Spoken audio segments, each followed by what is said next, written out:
MLC seat కోసము నేను ఒక భారతీయ పౌరుడిగా పోటీ చేస్తున్నాను. నిజమేంటంటే ఈ ప్రతినిధులు ఎవరైతే ఉన్నారో వారి ఎమ్మెల్యే కానివ్వండి, ఎమ్మెల్సీ కానివ్వండి, మెంబర్ ఆఫ్ పార్లమెంట్ కానివ్వండి, చీఫ్ మినిస్టరే కానివ్వండి, వారికి మనము జీతం ఇస్తున్నాం. మనం కడుతున్న ఈ ట్యాక్స్ నుంచే మనం జీతం ఇస్తున్నాము. జీతం తీసుకునే జీతగాళ్ళు రాజుల్లా ఫీల్ అవుతున్నారు. స్వాములుగా ఉండవలసిన ప్రజలు బానిసలుగా ఫీల్ అయిపోతున్నారు. ఎందుకు నీ స్పృహ లేకుండా పోయింది అంటే రాజ్యాంగ అవగాహన లేకపోవటం వల్ల. మీకు ఒక ఉదాహరణ చెప్తాను, చాలా జాగ్రత్తగా వినండి. ఒక వ్యక్తి ఉద్యోగం కోసం కంపెనీలో జాబ్ అప్లై చేసుకున్నాడు. అబద్ధాల ఆధారంగా ఉద్యోగం వచ్చింది. కొంతకాలం తర్వాత తెలిసిపోయింది అతని సర్టిఫికెట్స్ ఫ్రాడ్ అని, తను చెప్పింది అబద్ధాలని. అప్పుడు కంపెనీ ఏం చేస్తుంది? యాక్షన్ తీసుకుంటుంది, లీగల్ యాక్షన్ తీసుకుంటుంది, అతన్ని పనిష్ కూడా చేస్తుంది. ఇక భవిష్యత్తులో ఎక్కడ కూడా జాబ్ అప్లై చేసే అవకాశం లేకుండా కూడా చేస్తుంది.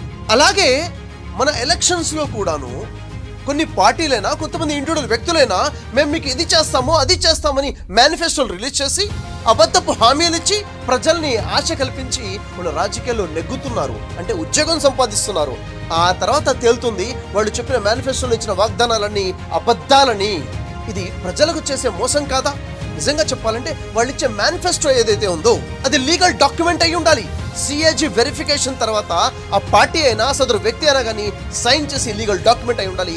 అతను గెలిచిన 3 నుండి 4 సంవత్సరాలు కనుక అతను నెరవేర్చకపోతే అతని పనిష్మెంట్ ఇవ్వాలి, లీగల్ యాక్షన్ తీసుకోవాలి, భవిష్యత్తులో ఎలక్షన్స్లో పోటీ చేసే అర్హత తీసేయాలి. అదేవిధంగా ఒక వ్యక్తి ఎమ్మెల్యే గానో, ఎమ్మెల్సీ గానో, ఎంపీ గానో గెలిచిన తర్వాత తను సక్రమమైన పరిపాలన చేయకపోతే తను రీకాల్ చేసే హక్కు కూడా ప్రజలకు ఉండాలి. ప్రతి ఎడ్యుకేటెడ్, ప్రతి యువత రాజకీయాల్లోకి రావాల్సిన పరిస్థితి ఉంది. దేశాన్ని సురాజ్యంగా మార్చుకోవాల్సిన అవసరం. దీంట్లో మొదటి అడుగుగా తెలంగాణ రాష్ట్రంలో అతి త్వరలో జరగబోతున్నటువంటి గ్రాడ్యుయేట్ ఎమ్మెల్సీ ఎలక్షన్స్లో ఏదైతే వరంగల్, ఖమ్మం, నల్గొండ ఎమ్మెల్సీ సీట్ కోసము నేను ఒక భారతీయ పౌరుడిగా పోటీ చేస్తున్నాను. ప్రతి ఒక్క నియోజకవర్గం నుంచి నాలాంటి ఒకడు ముందుకొస్తాడని, అందరూ ఏకమై ఏకం భారత్ పేరుతో నేను సైతం సురాజ్యం కోసము అడుగులేస్తారని మీ అందరినీ ఆహ్వానిస్తున్నాను. ఈ నెంబర్కి కాల్ చేయండి. మీ కాంట్రిబ్యూషన్ ఎలా ఉంటుందో, మీ సపోర్ట్ ఎలా ఉంటుందో, మీరు ఎలా సమయం ఇవ్వగలుగుతారో తెలియచేయండి.